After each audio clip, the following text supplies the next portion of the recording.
రైట్గా breaking చేస్తున్నాం. కేంద్ర సర్కార్ మరియు సీజేపీ మధ్య నేడు మరో కీలక సమావేశం జరగనుంది. మధ్యాహ్నం 2 గంటలకు జరిగే ఈ సమావేశం ఇరు పక్షాల మధ్య మూడో విడత చర్చలకు వేదిక కానుంది. ఇప్పటికే కేంద్ర ప్రభుత్వం ముందు 3 ప్రధాన డిమాండ్లను కూడా సీజేపీ ఉంచింది. ధర్మేందర్ ప్రధాన్ రాజీనామా చేయాలనే విషయంలో ఎలాంటి రాజీ ఉండబోదంటూ కూడా సీజేపీ స్పష్టం చేసింది. ఇక ఈ అంశంపై వెనక్కి తగ్గే ప్రసక్తే లేదంటూ సీజేపీ తేల్చి చెప్పేసింది. మరోవైపు సీజేపీ ప్రతిపాదించినటువంటి డిమాండ్లపై కేంద్ర ప్రభుత్వం తన నిర్ణయాన్ని ఇక నేటి సమావేశంలో వెల్లడించే అవకాశం ఉన్నట్టుగా తెలుస్తోంది. ఇక ఈ చర్చల ఫలితం ఎలా ఉండబోతోందనే అంశంపై రాజకీయ వర్గాల్లో ఆసక్తి నెలకొంది. కేంద్రం సీజేపీ మధ్య జరగనున్న ఈ మూడో విడత చర్చలు ఎలాంటి పరిణామాలకు దారితీస్తాయన్నది ఇప్పుడు ఉత్కంఠగా మారింది. ఇదే అంశానికి సంబంధించి మరిన్ని డీటెయిల్స్ అందించడానికి ఫోన్ ద్వారా మా కరెస్పాండెంట్ గణేష్ సిద్ధంగా ఉన్నారు. గణేష్, మూడో విడత చర్చలు జరిగే అవకాశం ఉన్నట్టుగా తెలుస్తోంది. మరి ఏం జరగబోతోంది? ఎనీ క్లారిటీ ఏమైనా రాబోతోందా అది ఒక చర్చల ద్వారా? అంటే ఢిల్లీలో 6వ రోజు సీజేపీ నిరసనలు అయితే కొనసాగుతున్నాయి. ఈ నీట్ వ్యవహారంలో సీజేపీ మాత్రం ఎంత కేంద్రం దిగొచ్చి చర్చలు జరుగుతున్నప్పటికీ కూడా కాక్రోచ్ జనతా పార్టీ ప్రతినిధులు మాత్రం వెనక్కి తగ్గట్లేదు. ఇదే క్రమంలో నిన్న సమావేశం జరిగింది. ఇవాళ మరోసారి మధ్యాహ్నం 2 గంటల తర్వాత సమావేశం ఉంటుంది.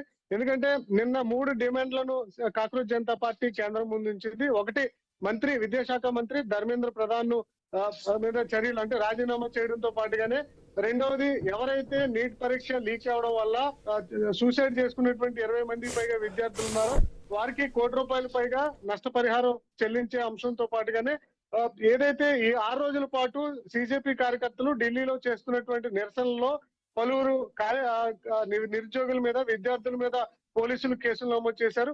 ఈ కేసులన్నింటినీ కూడా తొలగించాలి అని చెప్పి ఈ ప్రధానమైనటువంటి డిమాండ్లతో, ఈ 3 డిమాండ్లతో కేంద్రం ముందు కాక్రోచ్ జనతా పార్టీ ఉంచడం జరిగింది.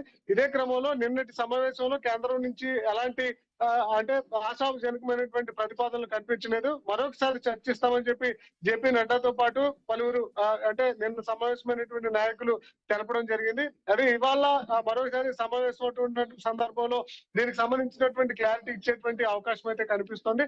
అయితే ఎవరైతే సూసైడ్ చేసుకున్నటువంటి విద్యార్థులు ఉన్నారో వారికి ₹1,00,00,000 నష్టపరిహారం ఇచ్చేందుకు కేంద్రం అంటే అంగీకారంగానే ఉంది. దాంతో పాటుగానే విద్యార్థుల మీద పెట్టినటువంటి కేసులు కూడా తొలగించేందుకు కేంద్రం అంగీకారంగానే ఉంది. కానీ ధర్మేంద్ర ప్రధాన్ మీద చర్యలు తీసుకునేందుకు మాత్రం కేంద్రం అంగీకారంగా లేదు. ఎందుకంటే కేబినెట్ సమావేశంలో కూడా మంత్రులంతా కూడా ధర్మేంద్ర ప్రధాన్ కు మండగా నిలిచినట్లుగా ఇప్పటికే మీడియాలో కథనాలు రావడం జరిగింది. ఇదే క్రమంలో తొలి నుంచి కూడా మోడీ నుంచి కావచ్చు, కేంద్ర ప్రభుత్వం నుంచి కావచ్చు, ధర్మేంద్ర ప్రధాన్ మీద ఎక్కడా కూడా ఎలాంటి వ్యతిరేకమైనటువంటి కామెంట్ చేయలేదు.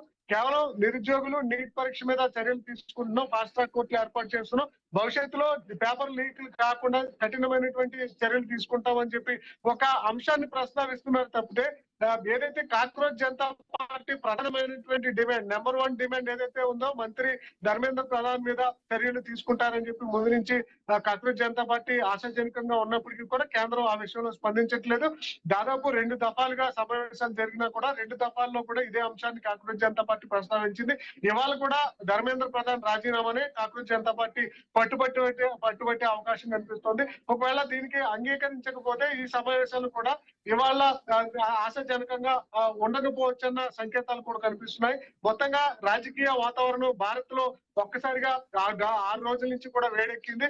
అటు పోలీసులు, అదేవిధంగా నిరసనకారుల మధ్య నెలకొన్నటువంటి ఈ ఉద్రిక్త పరిస్థితుల మధ్య పార్లమెంట్ లో కూడా విపక్షాలు గట్టిగా పట్టుబడుతుండడంతో దేశవ్యాప్తంగా కూడా దీన్ని అందరూ కూడా ఆసక్తిగా ఎదురు చూస్తున్నారు. ఏం జరగబోతోంది, ధర్మేంద్ర ప్రధాన్ మీద కేంద్రం ఏదైనా చర్యలు తీసుకుంటుందా, లేదంటే కాక్రోచ్ జనతా పార్టీని ఒప్పించి ముందుకు వెళ్తుంది అనేది మాత్రం ఇంకా ఆసక్తికరంగా చూడండి. మధ్యాహ్నం 2 గంటల తర్వాత మరొకసారి జేపీ నడ్డా, అదేవిధంగా కాక్రోచ్ జనతా పార్టీ సభ్యులు సమావేశమవుతారు. ఈ సమావేశం ద్వారా ఏమైనా ఇవాళతో ఈ నిరసన కార్యక్రమం ముగుస్తాయా, లేదంటే కేంద్రం సరిగా స్పందించకపోతే కాక్రోచ్ జనతా పార్టీ ఈ అంశాన్ని ఇంకా ముందుకు తీసుకెళ్తుందా అనేది ఇంకా చూడాల్సి ఉంది.